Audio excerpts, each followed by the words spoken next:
अगर आप केटी live news को आगे बढ़ता देखना चाहते हैं तो सब्सक्राइब जरूर करें, कमेंट करें, लाइक करें। आपका अपना केटी लाइव न्यूज। जी, मैं इसलिए यहाँ आया हूँ कि मैं एक बार एक किताब पढ़ रहा था। मैंने उसमें देखा था कि एक चिड़िया की उसमें कहानी थी कि जंगल में आग लग रही थी। जब उस जंगल में आग लग रही थी तो सारे जानवर उस जंगल को छोड़कर भाग गए और वो चिड़िया अपनी चोंच में पानी लेके आ रही थी। तो कुछ लोगों ने उससे पूछा कि ये बताओ तुम्हारी इस पानी से क्या हो सकता है। तो उस चिड़िया ने कहा कि जिस दिन इतिहास में ये बात लिखी जाएगी उस दिन ये लिखा जाएगा कि मैं आग बुझाने वालों में शामिल थी। इसलिए मैं यहाँ आया हूँ कि मैं जो है इस आंदोलन में शामिल हूँ जहाँ देश के हित की बात हो रही थी, जहाँ इन वक्त के हिटलरों से आंख मिलाने की जरूरत थी। तो मैं यहाँ मौजूद खड़ा था। मैं एक सूक्ष्म प्राणी हूँ, लेकिन मैं इसीलिए आया हूँ कि मैं अपना यहाँ दस्तक दे सकूँ ताकि लोगों को मेरा संदेश जाए कि मैं यहाँ मौजूद हूँ। एक तरफ तो मोदी जी कहते हैं सबका साथ सबका विकास, क्या है सबका साथ सबका विकास?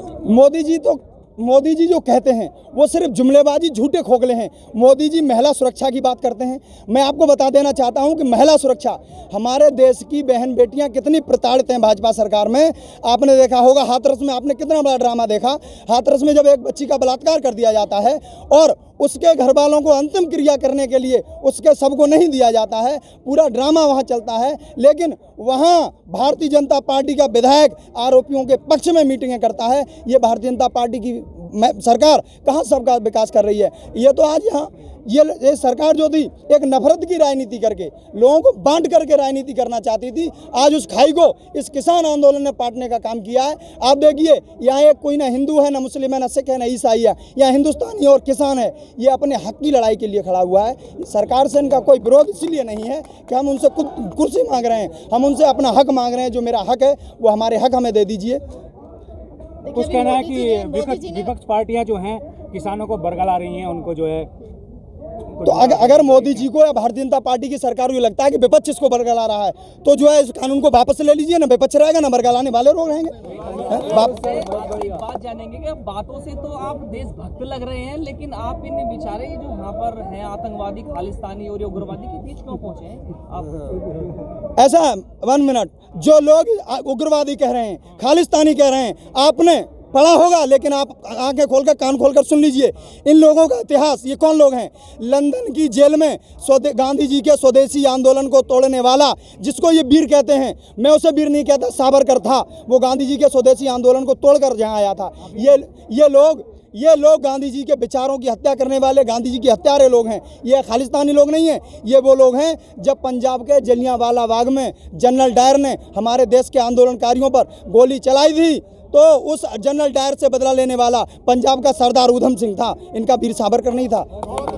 बीजेपी के एमएलए और सांसद और कुछ कार्यकर्ता और अदर समुदाय के लोग इनको खालिस्तानी, उग्रवादी और आतंकवादी क्यों कह रहे हैं? इसका जवाब चाहिए।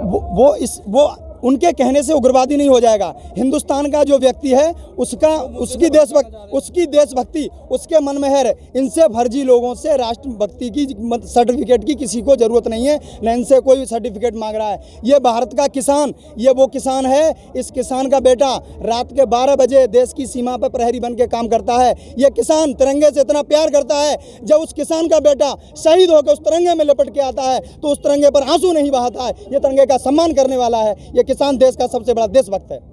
देशभक्तों के लिए बात की जाए कि भारत का दिल जो दिल्ली माना जाता है, उस पर इतनी 8 लेयर की बैरिकेडिंग की जाती है, उस पर जो है सीमेंटेड बैरिकेडिंग की जाती है और तारों से बैरिकेडिंग की जाती है, कीलों से बैरिकेडिंग की जाती है। तो ऐसे लोगों के लिए, इन किसानों के लिए जो अन्नदाता कहे जाते हैं, जो देश को चलाते हैं, देश को खाना देते हैं, उनके लिए ऐसी बैरिकेडिंग लगाना कहाँ तक उचित? ये बैरिकेड जो है, ये बैरिकेड ला के इस आंदोलन की आवाज़ को सीमित करना चाहते हैं, लेकिन जो आवाज़ें दबाने की कोशिश की गई है वो उतना ऊपर गई हैं और ये किसान आंदोलन बहुत लंबा चलेगा। ये बैरिकेड करके, पहले नंबर में आपको बताऊं, ये बैरिकेड करके दिल्ली के लोगों को भ्रमित करना चाहते हैं। उनको ये मैसेज देना चाहते हैं कि इन किसानों की वजह से आपका रास्ता बंद है, आपको अवरोध हुआ है, लेकिन ऐसा कुछ नहीं है। किसानों की वजह से किसी को कोई दिक्कत नहीं है। सिर्फ भाजपा या RSS के कुछ चंद गुंडे यहाँ करके खड़े हो जाते हैं। वो कहते हैं कि हम यहाँ के स्थानीय निवासी, वो स्थानीय निवासी नहीं होते। आप किसी स्थानीय निवासी पूछ लीजिए, इस बैरिकेडिंग से किसी को दिक्कत नहीं है। लेकिन मैं बैरिकेडिंग के लिए, आपने बताया, इस बैरिकेडिंग की जरूरत LAC और LOC पर होनी चाहिए।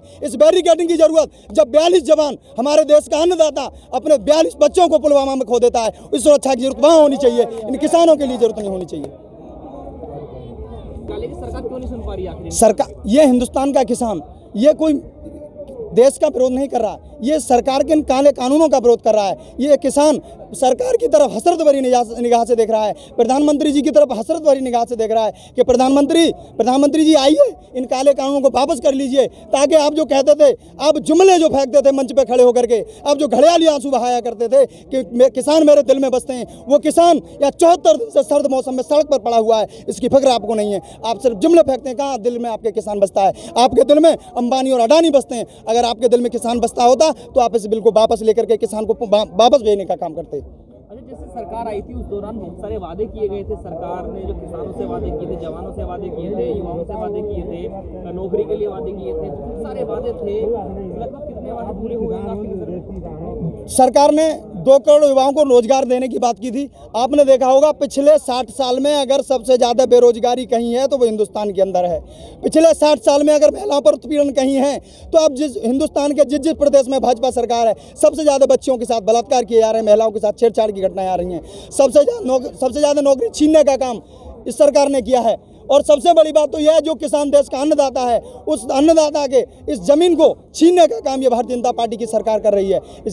तो ये 60 साल बोलकर क्या आप कांग्रेस को घसीटना चाह रहे हैं? 60 बोला। मैं 7 साल की बात कर रहा हूँ। पिछले 7 साल में जो सबसे ज़्यादा दिक्कतें हुई हैं, पिछले 7 साल के अंदर किसान जो प्रताड़ित किया गया है, महिलाएं जो प्रताड़ित की गई हैं, जो बच्चों की नौकरी छीनने का काम किया गया है, युवा बेरोजगार है। हिंदुस्तान का जो आदमी है वो रोजगार चाहता है, वो मंदिर मस्जिद नहीं चाहता। वो कहता है कि हमें रोजगार चाहिए, भूखे व्यक्तियों को अन्न चाहिए, और जो बेरोजगार उनको रोजगार चाहिए, जो लोग अशिक्षित हैं उन्हें शिक्षा चाहिए। हम चाहते हैं हमारे देश में एक ऐसी यूनिवर्सिटी बने जो हार्वर्ड और ऑक्सफोर्ड की टक्कर की हो। हमारा देश मंदिर नहीं चाहता, हमारा देश मस्जिद नहीं चाहता, ताकि हम जा अमेरिका और ऑस्ट्रेलिया की जगह अपने हिंदुस्तान में शिक्षा ग्रहण कर सकें। बीजेपी सरकार तो चाह रही है कि इस पूरे देश में एक ऐसा माहौल बना जाए हिंदुत्व को लेकर, जो मुस्लिमों को लेकर, इनको जातिवाद में बांटकर जो ये राज कर रही है, अंग्रेजों का की तरह जो ब्रिटिश टाइम में जो राज किया था वही नीति है।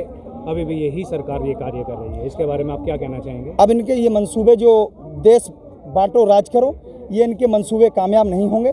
इन्होंने बहुत ये जो कर लिया कि मस्जिद और मंदिर के नाम पर, मैं आपको पुनः बता रहा हूँ कि देश जो है संविधान से देश चलने वाला है। ये इनके सन की रवैयों से देश नहीं चलने वाला।